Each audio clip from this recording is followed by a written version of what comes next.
CUET 2026 accounting में fundamentals of partnership accounting आज discuss करेंगे। इसमें CUET में किस तरह के क्वेश्चन आ सकते हैं। तो फंडामेंटल्स ऑफ पार्टनरशिप अकाउंटिंग से जो रिलेटेड कॉन्सेप्ट्स हैं वो समझ लेंगे।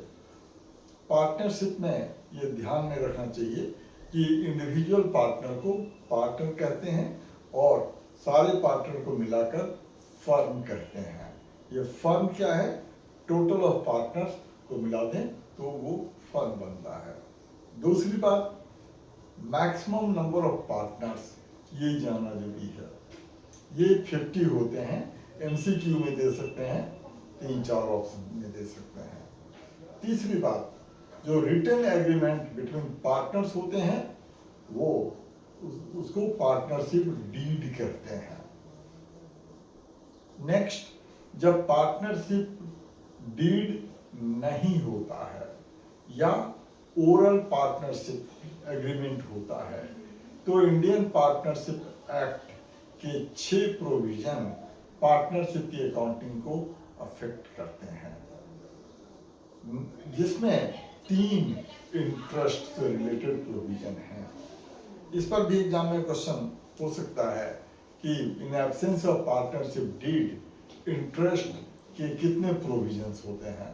तो 3 इसमें याद रखेंगे। Interest on capital, interest on drawing and interest on loan by partner, not loan to partner. ये ध्यान में रखना चाहिए। अब ये प्रोविजन क्या है? जब इंटरेस्ट पार्टनरशिप डीड नहीं होता है तो फर्म किसी भी पार्टनर को इंटरेस्ट ऑन कैपिटल अलाउ नहीं करता है। फर्म किसी भी पार्टनर के ड्राइंग पर इंटरेस्ट चार्ज नहीं करता है।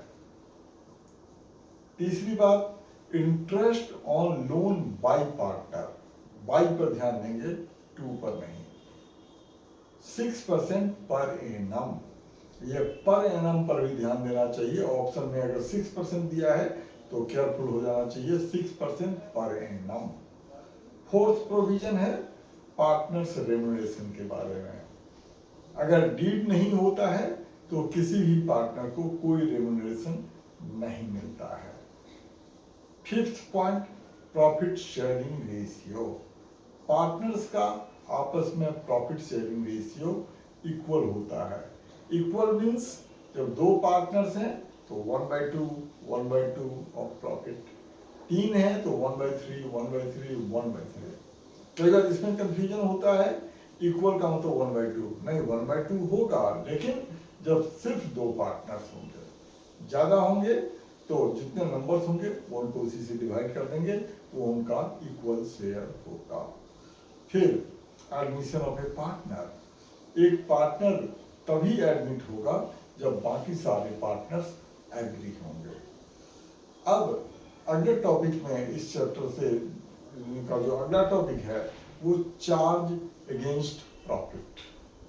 ये चार्ज अगेंस्ट प्रॉफिट के बारे में समझ लेंगे।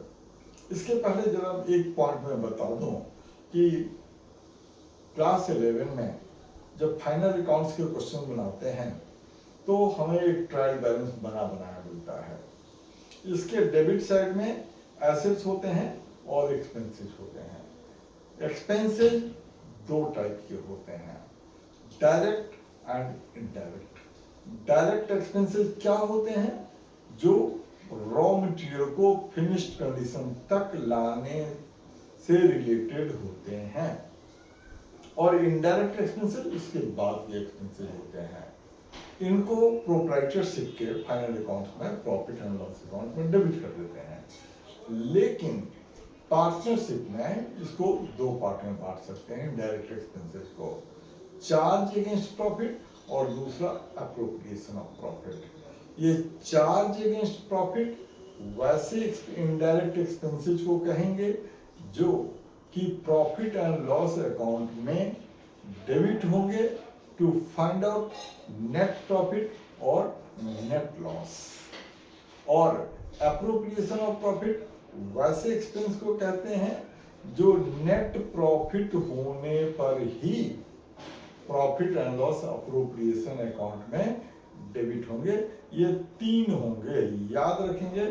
अप्रोप्रिएशन ऑफ प्रॉफिट 3 होंगे, 3 होते हैं अपने सिलेबस में जो है। Interest on capital, remuneration to partners and transfer to reserve.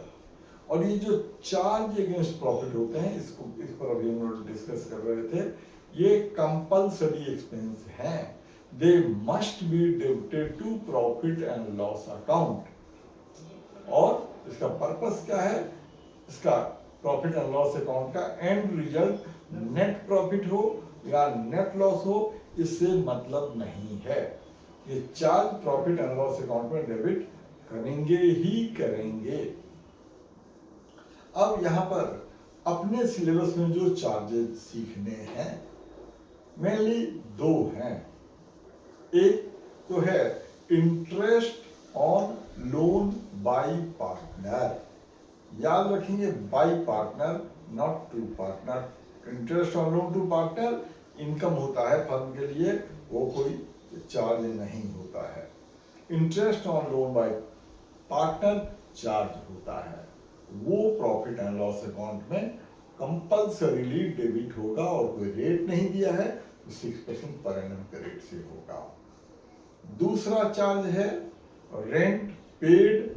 अच्छा, जरा ये इंटरेस्ट पेबल, ये जो रेंट इंटरेस्ट पेड या पेबल टू ये लोन बाय पार्टनर, इसको भी समझ लेंगे।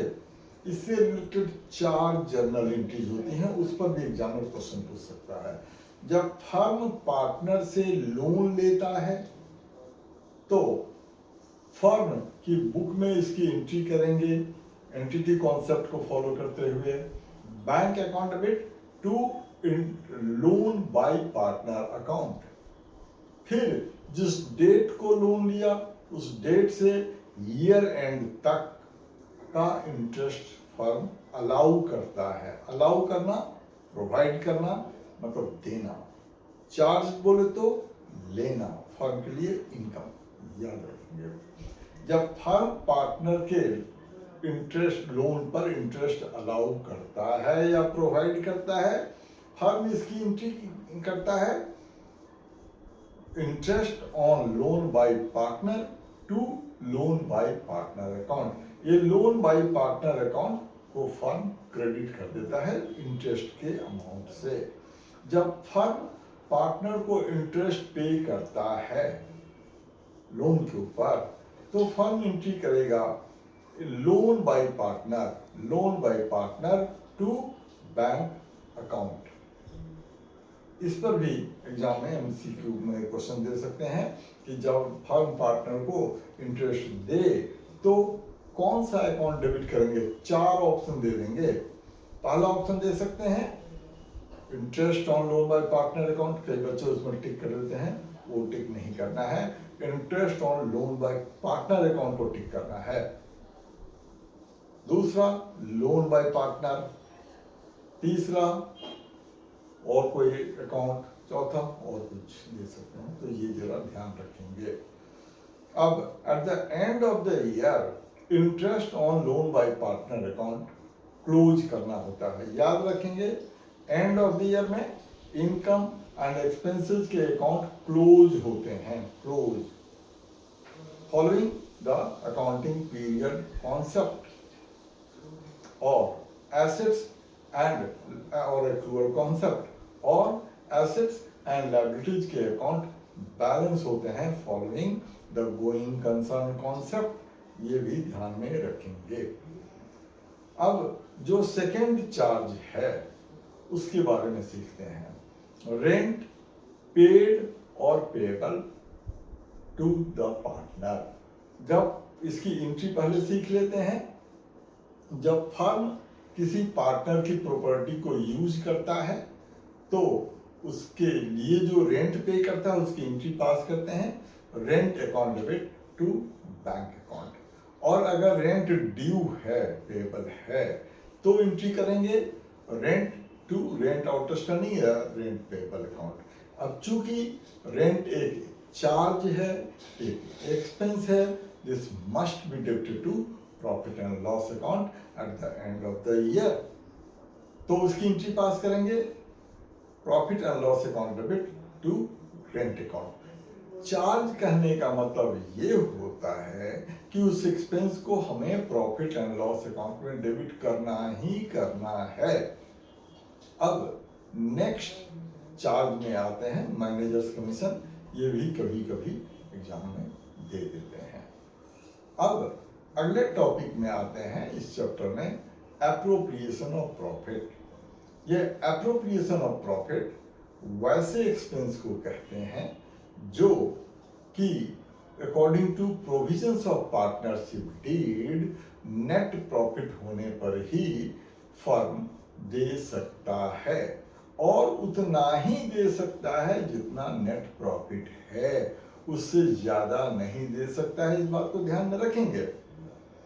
तो ये जो एप्रोप्रिएशन है इसके बारे में जरा समझ लेंगे कि अगर नेट लॉस है तो कोई अप्रोप्रिएशन नहीं होता है। याद रखेंगे, नेट लॉस होने पर किसी तरह का कोई अप्रोप्रिएशन नहीं होगा। नेट प्रॉफिट होने पर ही अप्रोप्रिएशन होगा, और नेट प्रॉफिट के जितना ही अप्रोप्रिएशन होगा, या तो उससे कम या उसके इक्वल, उससे ज्यादा नहीं। अगर अप्रोप्रिएशन का टोटल नेट प्रॉफिट से कम है तो फुल अप्रोप्रिएशन होगा। नेट प्रॉफिट के जितना है तो नेट तो भी फुल अप्रोप्रिएशन होगा। लेकिन अगर अप्रोप्रिएशन का total, actual total net profit से ज्यादा हो जाता है तो उन अप्रोप्रिएशंस का आपस में रेशियो बना लेते हैं, और उस रेशियो में नेट प्रॉफिट को डिस्ट्रीब्यूट कर देते हैं, वही अप्रोप्रिएशन हो जाता है। ये ध्यान में रखेंगे। अब इस पर भी एग्जाम में क्वेश्चन, एमसीक्यू क्वेश्चन दे सकते हैं कि अगर अप्रोप्रिएशंस का टोटल नेट प्रॉफिट से ज्यादा हो, then net profit is distributed, option 1, net profit is distributed in profit sharing ratio. Option 2, in appropriations ratio. Number 3, in capital ratio. Number 4, none.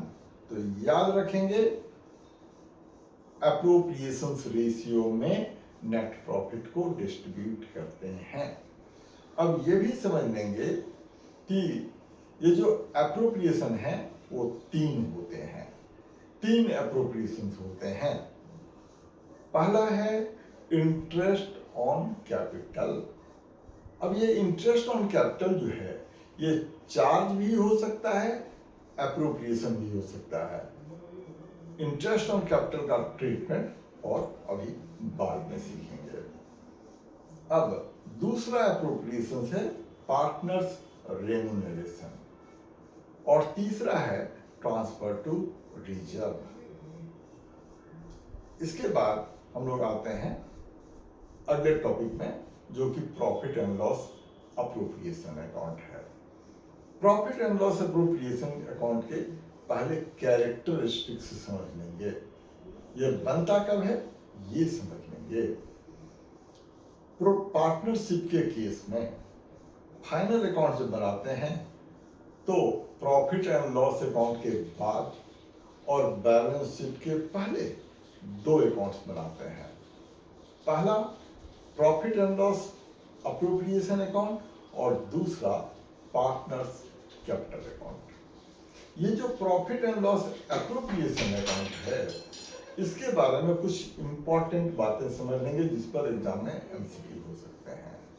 सबसे पहला, profit and loss appropriation account is an extension of profit and loss account. याद रखेंगे, इस पर भी option दे देंगे कि profit and loss appropriation account is an, 4 option दे देंगे, याद रखेंगे, extension of profit and loss account. दूसरा, profit and loss appropriation account is a nominal account. याद रखेंगे क्लास 11 में जो टाइप्स ऑफ अकाउंट सीखते हैं, personal account, real account, nominal account, उसके पॉइंट ऑफ व्यू से profit and loss appropriation account एक नॉमिनल अकाउंट होता है।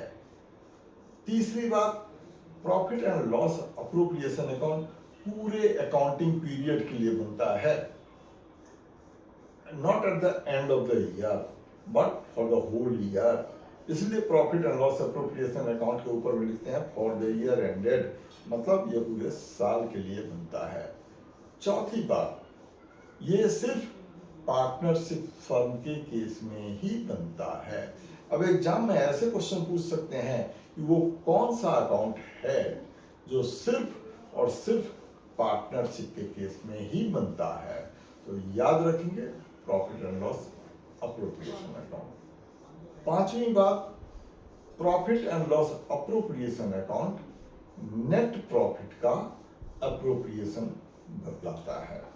नेट लॉस होने पर कोई अप्रोप्रिएशन नहीं होता है, ये समझ लेंगे। नेक्स्ट, जो item profit and loss appropriation account के अंदर आते हैं उनका treatment according to provisions of partnership deed होता है, ये ध्यान में रखेंगे। अब जरा ये भी समझ लेंगे कि profit and loss appropriation account के अंदर जो आइटम्स आते हैं उनका अकाउंटिंग ट्रीटमेंट भी पता होना चाहिए। नंबर 1, जब नेट प्रॉफिट होता है तो उसको ट्रांसफर करने की एंट्री पास करते हैं profit and loss account debit to profit and loss appropriation account. अब इस पर एमसीक्यू में क्वेश्चन बना रहते हैं, when net profit is transferred to profit and loss appropriation account, then कुछ अकाउंट विल बी डेबिटेड, कुछ अकाउंट विल बी क्रेडिटेड। ये इस पर कॉन्फिडेंट होना चाहिए। तो एंट्री होगी profit and loss account debit to profit and loss appropriation account. अगर नेट लॉस हो तो उसको ट्रांसफर करने की जर्नल एंट्री पास करेंगे profit and loss account, profit and loss appropriation account debit to profit and loss account. अब profit and loss appropriation account में जो क्रेडिट साइड में इंटरेस्ट ऑन ड्राइंग लिखते हैं, इंटरेस्ट ऑन ड्राइंग अगेन याद रखेंगे ये कोई अप्रोप्रिएशन नहीं होता है, अप्रोप्रिएशन एक्सपेंस ही होते हैं। इंटरेस्ट ऑन ड्राइंग फर्म के लिए एक इनकम होता है, इसलिए ये अप्रोप्रिएशन नहीं होता है। अब फर्म जब पार्टनर्स के ड्राइंग पर इंटरेस्ट चार्ज करता है तो उसकी एंट्री होती है पार्टनर्स कैपिटल अकाउंट डेबिट या drawing partners drawings account debit to interest on drawings account. अब चूंकि इंटरेस्ट ऑन ड्राइंग्स अकाउंट एक इनकम है, at the end of the year में इस अकाउंट को भी क्लोज करना होता है, तो जर्नल एंट्री पास करते हैं interest on drawings account debit to profit and loss appropriation account. इसके बाद profit and loss appropriation account के डेबिट साइड में 3 अप्रोप्रिएशंस आते हैं, उसकी जर्नल एंट्री भी समझ लेते हैं। इंटरेस्ट ऑन कैपिटल, फर्म जब पार्टनर को इंटरेस्ट ऑन कैपिटल अलाउ करता है तो फर्म एंट्री पास करता है interest on capital account debit to partners capital या करंट अकाउंट। और इंटरेस्ट ऑन कैपिटल अकाउंट चूंकि एक अप्रोप्रिएशन है, इसको एंड ऑफ द ईयर में क्लोज करने की एंट्री पास करेंगे profit and loss appropriation account debit to interest on capital account. Next, partners remuneration, जिसके अंदर पार्टनर्स सैलरी कमीशन ये आते हैं। अब इसको जब फर्म पार्टनर को रेम्युनरेशन अलाउ करता है तो फर्म उसकी एंट्री पास करता है partners remuneration to partners capital और करंट अकाउंट। जब इस अकाउंट को क्लोज करता है तब एंट्री पास करते हैं profit and loss appropriation account debit to partner salary और कमीशन अकाउंट। फिर नेक्स्ट अप्रोप्रिएशन है transfer to reserve. Transfer to reserve की एंट्री पास करते हैं profit and loss appropriation account debit to general reserve या सिंपली रिजर्व। फिर appropriation account के क्रेडिट का टोटल अगर ज़्यादा होता है तो डेबिट साइड में जो डिफरेंस आता है उसको डिविजिबल प्रॉफिट या डिस्ट्रीब्यूटेबल प्रॉफिट कहते हैं। ये डिविजिबल प्रॉफिट या distributable profit partners capital account में प्रॉफिट शेयरिंग रेशियो में डिस्ट्रीब्यूट कर देते हैं, जिसकी जर्नल एंट्री पास करते हैं profit and loss appropriation account debit to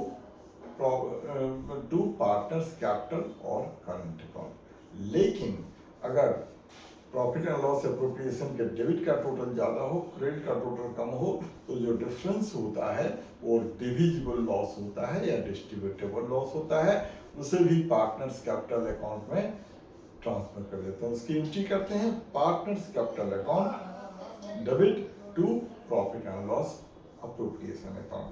अब यहाँ पर कंफ्यूज करने के लिए वो क्वेश्चन दे सकते हैं कि divisible profit is debited to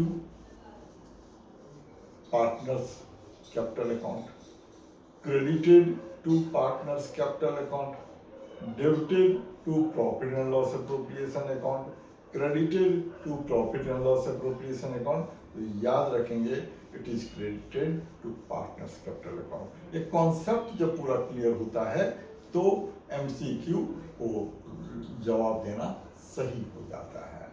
अब लोग ये समझते हैं, अगला आइटम अप्रोप्रिएशन अकाउंट को ही ध्यान में रखते हुए अगला फॉर्मेट जरा समझ लेते हैं पार्टनर्स कैपिटल अकाउंट का।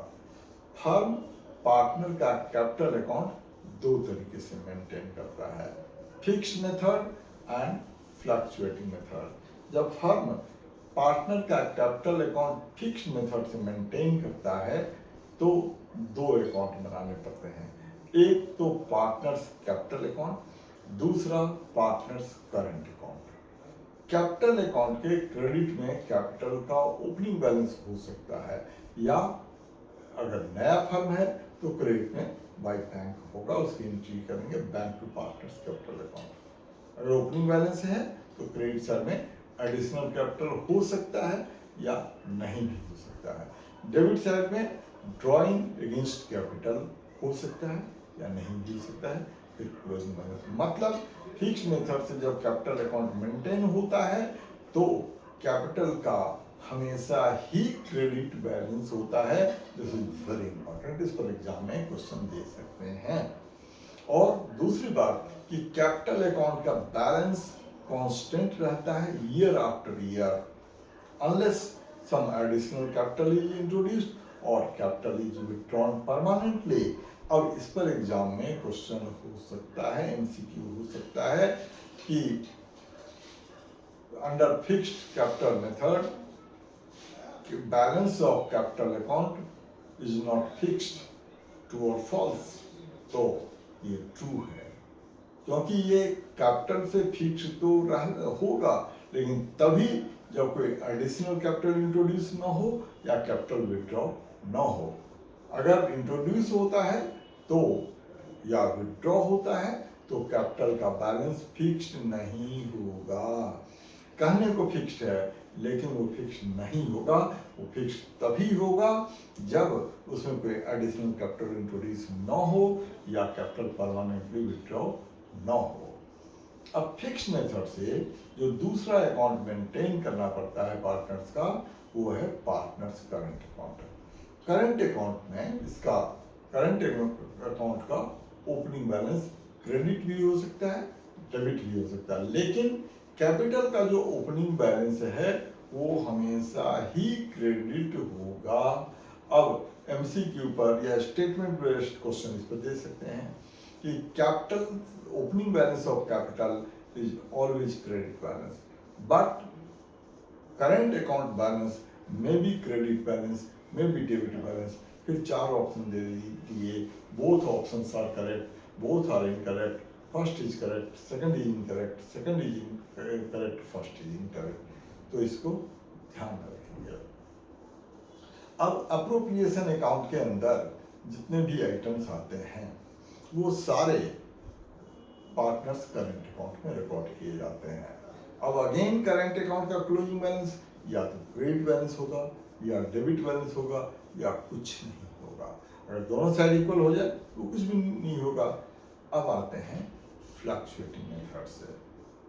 फ्लक्चुएटिंग मेथड में ये याद रखेंगे कि पूरे पार्टनरशिप में अगर क्वेश्चन में कैपिटल अकाउंट के बारे में कुछ नहीं कहा होता है तो बाय डिफॉल्ट कैपिटल अकाउंट जो है फ्लक्चुएटिंग मेथड से ही मेंटेन होता है, इसको ध्यान में रखेंगे। अब फ्लक्चुएटिंग मेथड में क्या है कि पार्टनर का सिर्फ कैपिटल अकाउंट बनता है, और वो क्या है जो फिक्स मेथड से कैपिटल और करंट अकाउंट है, फ्लक्चुएटिंग में वही दोनों कंबाइन हो जाते हैं। मतलब ये हुआ कि जब कैपिटल फ्लक्चुएटिंग मेथड से मेंटेन होता है तो इसका ओपनिंग बैलेंस क्रेडिट भी हो सकता है, डेबिट भी हो सकता है। ऐसा नहीं है कि फ्लक्चुएटिंग मेथड में कैपिटल का हमेशा क्रेडिट बैलेंस होगा। अब इस पर भी एग्जाम में क्वेश्चन दे सकते हैं, एमसीक्यू दे सकते हैं, पूछ सकते हैं कि under fixed method capital account has always credit balance, but under fluctuating method it may have credit, may have debit balance। अब ये दोनों ही स्टेटमेंट सही हैं, इसको ध्यान में रखेंगे। अब हम लोग एप्रोप्रिएशन अकाउंट के अंदर जो आइटम्स आते हैं उनके बारे में जरा डिटेल से समझ लेते हैं। तो पहले एप्रोप्रिएशन अकाउंट के क्रेडिट साइड का जो आइटम है इंटरेस्ट ऑन ड्राइंग, वो समझते हैं। इसको एक चार्ट के फॉर्म में समझेंगे कि जो इंटरेस्ट ऑन ड्राइंग है दो पार्ट में बांट लेंगे, drawing against profit, drawing against capital. तो ड्राइंग अगेंस्ट कैपिटल पर firm interest on drawing charge नहीं करता है, ड्राइंग अगेंस्ट प्रॉफिट पर ही चार्ज करता है। अब यहाँ पर भी एक एमसीक्यू बन सकता है, 1 मार्कर क्वेश्चन बन सकता है, ऑब्जेक्टिव टाइप क्वेश्चन बन सकता है कि interest on drawing is not charged on drawing against profit. Interest on drawing is charged on drawing against capital।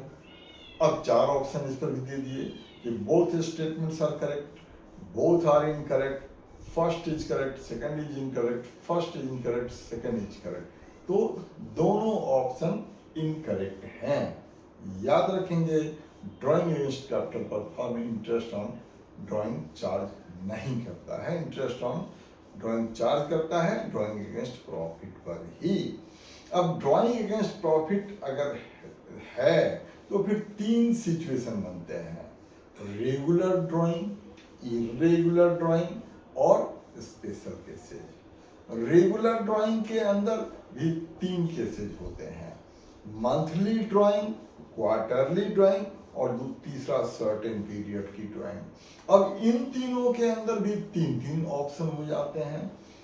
Beginning मतलब मंथली है तो beginning of the month, middle of the month, and of the month. इसी तरह से quarterly के अंदर और certain period के अंदर, मतलब रेगुलर ड्राइंग के अंदर टोटल 9 सिचुएशन बनते हैं। और रेगुलर ड्राइंग में जरा 2 बातों पर ध्यान देंगे कि रेगुलर होने के लिए रेगुलर का मतलब क्या है। 2 बातों पर ध्यान देंगे, एक तो अमाउंट ऑफ ड्राइंग फिक्स्ड होना चाहिए और दूसरा डेट ऑफ ड्राइंग फिक्स्ड होना चाहिए एवरी मंथ या एवरी क्वार्टर या सर्टेन पीरियड में, तभी वो ड्राइंग रेगुलर है, अदरवाइज इर्रेगुलर है। अब इसमें जो इंटरेस्ट ऑन ड्राइंग निकालते हैं उसका फॉर्मूला होता है total drawings into rate of interest into average period.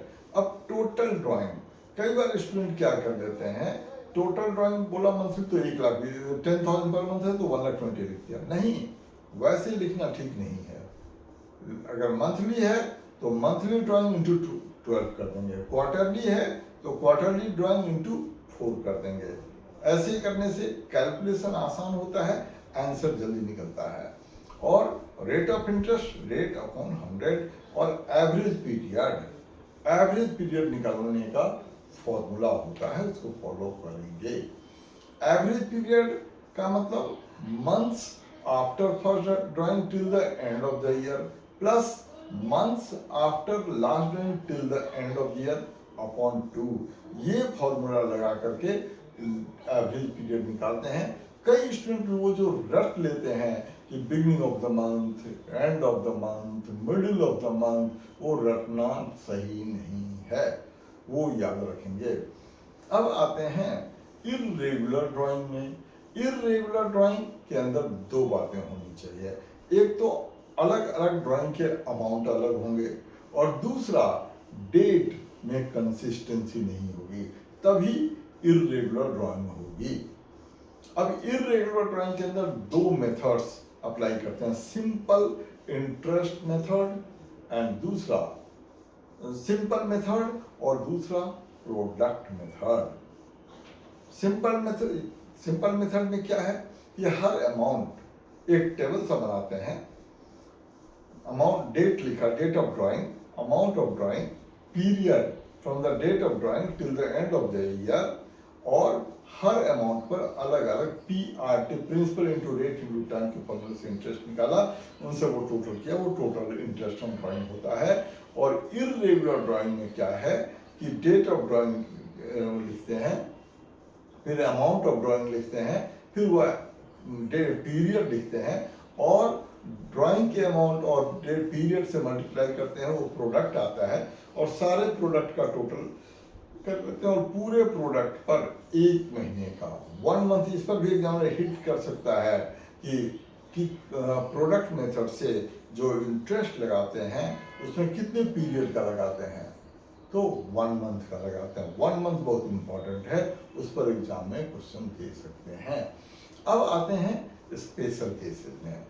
दो स्पेशल केसेस होते हैं, जब डेट ऑफ ड्राइंग नहीं दिया हो, बी केयरफुल, जब डेट ऑफ ड्राइंग, वो कंफ्यूज करने के लिए बोल देंगे सर्टेन अमाउंट विथड्रॉन मंथली, भाई मंथली तो है, बट कौन सा डेट, बिगनिंग में है, मिडिल में है, एंड में है, सिर्फ मंथली है तो इर्रेगुलर ड्राइंग है, लेकिन beginning of the month, middle of the month या एंड ऑफ द मंथ में है तो फिर रेगुलर ड्राइंग बन जाता है, वहां कंफ्यूजन रहता है, उसको ध्यान में रखेंगे। और दूसरा स्पेशल केस है जब रेट ऑफ इंटरेस्ट के आगे पर एनम नहीं लगा हो। जब रेट ऑफ इंटरेस्ट के आगे पर एनम नहीं लगा होता है तो पूरे साल का इंटरेस्ट लगाते हैं, चाहे ड्राइंग किसी भी डेट को हुआ हो, वो ध्यान में रखते हैं। अब इस पर एग्जाम में MCQ सेट कर सकते हैं कि रेट ऑफ इंटरेस्ट या इंटरेस्ट ऑन ड्राइंग कब पूरे ईयर के लिए लगता है। तो दो सिचुएशन हो सकते हैं कि जब 1 अप्रैल को ही बिगिनिंग ऑफ द ईयर में ड्राइंग हुआ हो तो पूरे साल का इंटरेस्ट लगाएंगे, और जब रेट ऑफ इंटरेस्ट के आगे पर एनम नहीं लिखा हो तो पूरे साल का इंटरेस्ट ऑन ड्राइंग लगाएंगे। इस पर और एक क्वेश्चन बना सकते हैं कि rate of interest on interest on drawing किन दो केसेस, कितने केसेस में पूरे ईयर के लिए लगते हैं। Option 1, option 2, option 2 3, option 4। तो दो केसेज होते हैं जिसमें फर्म इंटरेस्ट ऑन ड्राइंग पूरे ईयर के लिए चार्ज करता है। कौन कौन? जब drawing beginning of the year में हुआ हो, या जब रेट ऑफ इंटरेस्ट के आगे पर एनम नहीं लिखा हो। अब अगले टॉपिक में आते हैं। अब अगले 3 टॉपिक जो है वो एप्रोप्रिएशन के टॉपिक हैं।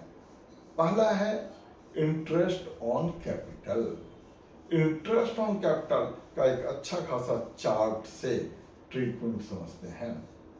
वो चार्ट ध्यान में रखेंगे, जब क्लास 12 बोर्ड करते हैं तब बोर्ड की तैयारी में ये सीखते हैं।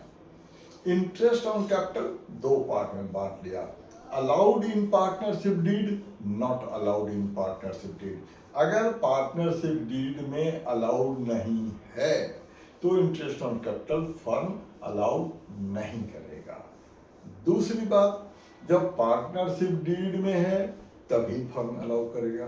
तो फिर 2 सिचुएशन बनते हैं, interest on capital allowed as appropriation या अलाउड एज चार्ज। अगर अलाउड एज चार्ज है तो कंपल्सरीली इसको प्रॉफिट एंड लॉस अकाउंट में डेबिट करेंगे। अलाउ करने की जो जर्नल एंट्री होती है वैसे जैसे अप्रोप्रिएशन में सीखते हैं वैसे ही करते हैं, लेकिन जब इंटरेस्ट ऑन कैपिटल को क्लोज करते हैं तो by transferring to profit and loss account. और जब क्वेश्चन में कहा हो कि interest on capital is allowed as appropriation या कुछ भी नहीं कहा हो, तब भी interest on capital allowed as appropriation ही होता है। जब अलाउड एज अप्रोप्रिएशन है तो फिर दो सिचुएशन बन जाते हैं, या तो फर्म में नेट प्रॉफिट होगा या नेट लॉस होगा।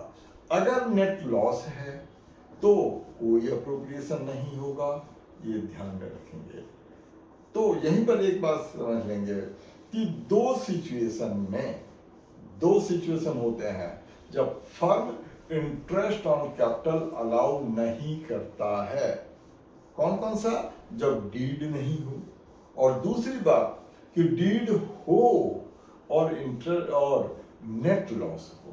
तो इन दो सिचुएशन में firm interest on capital allow नहीं करता है। अब अगर नेट प्रॉफिट हो तो फिर तीन सिचुएशन बनते हैं कि नेट प्रॉफिट लेस देन ये interest on capital net profit से कम हो तो फिर फुल अप्रोप्रिएशन कर देते हैं। दूसरा सिचुएशन जब interest on capital net profit के इक्वल हो तब भी फुल अप्रोप्रिएशन कर देते हैं। लेकिन जब इंटरेस्ट ऑन कैपिटल का टोटल नेट प्रॉफिट से ज्यादा हो तो हर पार्टनर के का इंटरेस्ट ऑन कैपिटल कैलकुलेट करते हैं। Actual interest on capital working note में कैलकुलेट करते हैं और फिर उसका आपस में रेशियो बना लेते हैं। उस रेशियो में नेट प्रॉफिट को डिस्ट्रीब्यूट करते हैं, वही इंटरेस्ट ऑन कैपिटल होता है।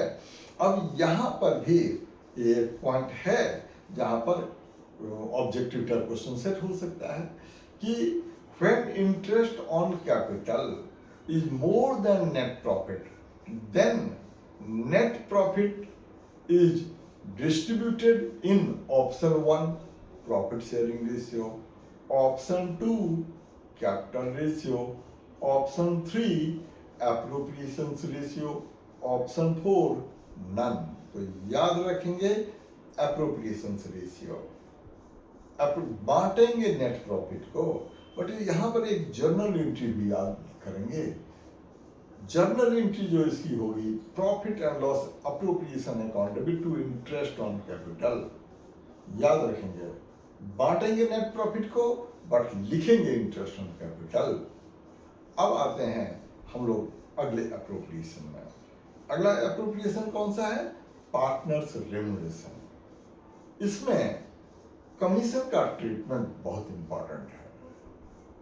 कमीशन का एक तो पहले इसकी एंट्री जो पास करते हैं, सैलरी या कमीशन जब अलाउ करता है फर्म तो इसकी एंट्री पार्टनर सैलरी और कमीशन टू पार्टनर्स कैपिटल, और सैलरी अकाउंट को क्लोज करने की entry profit and loss appropriation account debit to partners remuneration. अब यहाँ पर जो कमीशन बड़ा इंपॉर्टेंट आइटम होता है। कमीशन का ट्रीटमेंट पहले तो इस पर ये क्वेश्चन एक ऑब्जेक्टिव टाइप क्वेश्चन ये हो सकता है कि पार्टनर को कितने टाइप से कमीशन दिया जा सकता है। ऑप्शन दे देंगे 1 2 3 4, तो कितने टाइप से? 3 टाइप से। 3 टाइप से फर्म पार्टनर को कमीशन दे सकता है। नंबर 1 नेट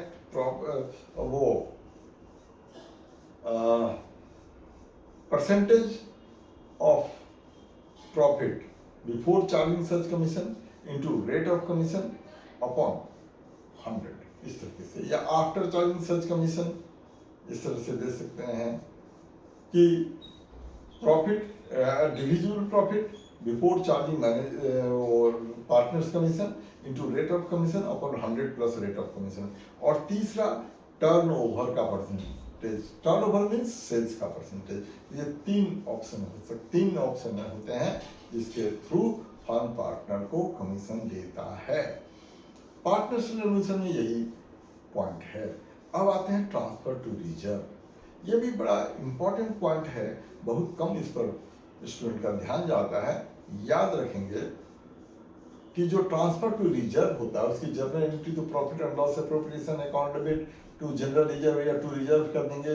बट ये रिजर्व का कैलकुलेशन भी 3 तरीके से होता है।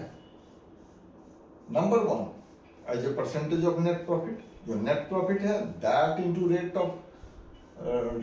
अपॉन 100। दूसरा है परसेंटेज ऑफ डिविजिबल प्रॉफिट। अब यहाँ डिविजिबल प्रॉफिट जो जनरली अब तक समझते हैं वो जरा क्लियर करना होगा। यहाँ डिविजिबल प्रॉफिट का मतलब है net profit plus interest on drawing minus interest on capital minus partners remuneration, that is divisible profit, and that into rate of profit to be transferred to reserve upon 100।